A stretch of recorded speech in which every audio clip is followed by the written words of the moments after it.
Hello दोस्तों, जब आप दशमांश के बारे में सुनते हैं, तो आपके दिमाग में क्या आता है?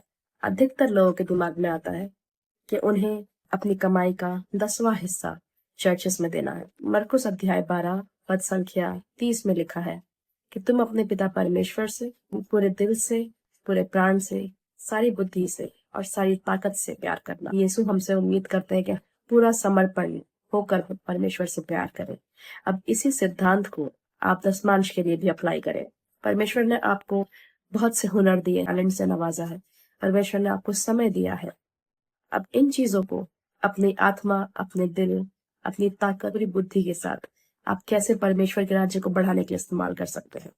10वें हिस्से की शुरुआत इब्राहिम से हुई थी, जो एक जंग से जीतकर, जहां उन्होंने अपने नेफ्यू लूत को परिवार सहित छुड़ा लिया था, जो देश और उनकी सेनाएं उन्हें लूट के साथ साथ बंदी बनाकर ले गए थे।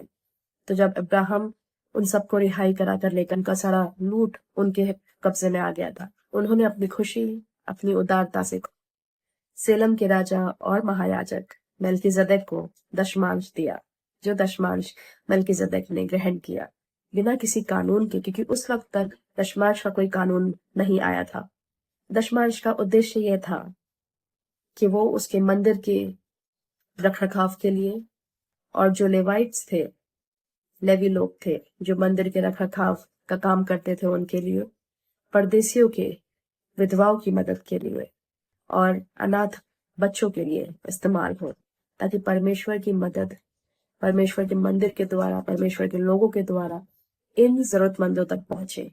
परमेश्वर चाहता है कि आपके द्वारा, आपके रिसोर्सेस के द्वारा, आपके टैलेंट्स, आपके हुनर, आपके स्किल, आपके समय के सही इन्वेस्टमेंट के द्वारा परमेश्वर के राज्य के लिए उन लोगों तक मदद पहुंचे जो अब तक अनछुए हैं। नेक्स्ट टाइम से इन 2 बातों को याद रखिए।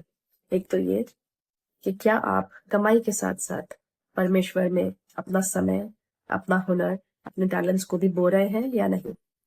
और दूसरा ये कि जब आप देते हैं, आप उसे खुश मन से दे रहे हैं या दुखी होकर दे रहे हैं, किसी प्रेशर में आके दे रहे हैं। परमेश्वर उदारता से, खुले मन से देने वाले से बहुत प्रसन्न होता है, और वही व्यक्ति अपने जीवन में परमेश्वर के ओवरफ्लो को देखता है कि उसके जीवन में कभी किसी प्रकार की कमी घटी नहीं आ सकती। आप पर, आपके घराने पे और आपके जनरेशंस पे कितनी ब्लेसिंग्स, परमेश्वर की कितनी आशीषें सदा के लिए मुकर्रर हो जाएंगी। उम्मीद करती हूँ कि आप इस मैसेज से दशमांश के बारे में समझ पाएंगे, और जो अभी तक नहीं किया है, आपका समय, आपका हुनर, वो भी परमेश्वर में इन्वेस्ट कर पाएंगे। यीशु में आप सब आशीषित हैं। God bless you.